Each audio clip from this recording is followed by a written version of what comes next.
여러분 안녕하십니까? 광주 MBC 뉴스데스크입니다. 광주 전남에 사흘 동안 이어진 기록적인 폭설로 농촌 시설하우스 농가가 큰 피해를 입었습니다.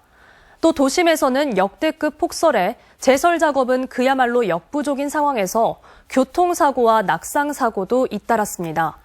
성탄절인 내일 그리고 월요일 출근길도 걱정되실 텐데요. 지금까지의 상황 한신구 기자가 정리했습니다. 곧 수확을 앞둔 시설하우스가 역대급 폭설에 힘없이 주저앉았습니다. 거대한 눈덩이가 안으로 밀어닥쳤고 애지중지 키운 쑥갓은 지붕에 파묻혔습니다. 눈이 그치자마자 하우스를 찾은 농민은 그야말로 망연자실. 결국 작업을 포기한 채 할 말을 잃었습니다. 뭐 말할 수 없지 뭐. 응? 막 울고 싶은 마음이지. 응? 나이도 있고 지어서 할 수도 없고 완전히 그 폐가 처분해버려야지. 인근의 딸기 농가도 사정은 마찬가지. 하우스 지붕이 눈 무게를 이기지 못하고 속절없이 내려앉았고 그 속에 파묻힌 딸기는 못 쓰게 됐습니다. 사흘째 이어진 폭설로 최대 40cm까지 쌓인 눈 탓에 이처럼 농촌 지역에 피해가 잇따랐습니다. 담양에서 시설하우스 31동이 피해를 입는 등 전남에서 40동의 피해가 접수됐고 한평과 화순, 보성 등에서도 축사 분기 피해가 속출했습니다. 더욱이 인력이 부족한 농촌에서 제설 작업은 엄두도 못 내고 있는 상황이어서 피해는 눈덩이처럼 불어날 것으로 우려됩니다. 폭설의 한파까지 겹치면서 광주에서는 교통사고와 동파, 낙상사고가 200여 건 넘게 접수했습니다.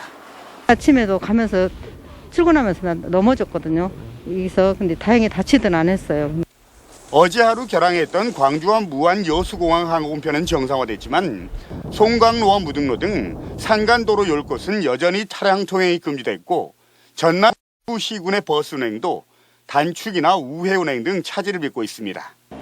주말도 반납하고 이른 아침부터 민관군이 눈 치우기에 나섰지만 무릎까지 덮인 눈 탓에 어려움을 겪는 등 시민들의 불평과 고충이 하루 종일 이어졌습니다.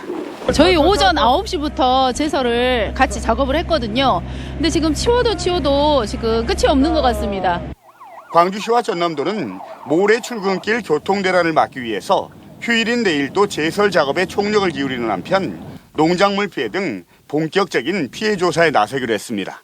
MBC 뉴스 한신구입니다. 한파와 폭설이 이어지면서 해상 가두리 양식장에 저수온 피해가 우려되고 있습니다. 국립수산과학원은 지난 21일 저수온주의보가 발효된 한평만 일대를 비롯해 일부 해역의 수온이 4도 이하까지 떨어져 참돔과 쥐치류 등 저수온에 취약한 어류들의 폐사 피해가 우려된다고 밝혔습니다. 특히 다음 주에도 기온이 영하권을 맴도는 등 한파가 이어질 것으로 예상돼 양식 어가들은 수온 변동을 잘 살펴보는 등 저수온 피해가 없도록 주의해달라고 당부했습니다. 역대급 폭설에도 불구하고 광주 전남 가뭄 해갈에는 큰 도움이 되지 않고 있습니다. 광주시 상수도 사업본부에 따르면 오늘 오전 광주시 주요 상수원의 저수율은 동복댐 26.8%, 주암댐 29.3%로 집계됐습니다. 이는 눈이 내리기 전인 지난 21일 동복댐 26.9%와 또 주암댐 29.4%에 비해 별 차이가 없는 수치로 습기를 머금은 눈보다 마른 눈이 더 많이 내렸기 때문으로 분석됩니다. 광주시는 쌓인 눈이 녹으면 저수율이 조금 개선될 수는 있지만 영향은 크지 않을 것이라며 절수운동에 적극 동참해달라고 당부했습니다. 폭설로 도로변 등에 세워두고 옮기지 못한 주차 차량에 대한 과태료 부과가 유예됩니다. 광주시는 지난 22일부터 사흘 동안 이어진 폭설 기간 CCTV에 단속된 해당 차량의 주정차 위반 과태료 부과를 유예한다고 밝혔습니다. 또 버스 전용차로 위반 차량에 대해서도 과태료를 물리지 않기로 했습니다. 무등산 방공포대 이전 사업이 내년부터 본격적으로 추진됩니다. 더불어민주당 송갑석 의원에 따르면 무등산 방공포대 이전 기본 설계비 3억 9천만 원이 내년 정부 예산안에 포함돼 최근 국회 본회의를 통과했습니다. 이에 따라 지난 1961년부터 무등산 정상부에 주둔하는 방공포대의 이전 사업이 내년부터 본격적으로 추진될 예정입니다.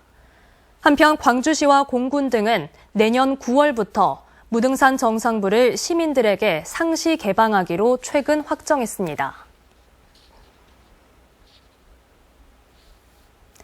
나주시가 영산강의 치수와 환경, 수질 개선을 위한 통합 하천 사업을 본격적으로 추진합니다. 나주시는 최근 환경부가 추진하는 3,600억 원 규모의 지역 맞춤형 통합 하천 사업지로 선정됨에 따라 오는 2032년까지 친수 공간 조성에 나서기로 했습니다.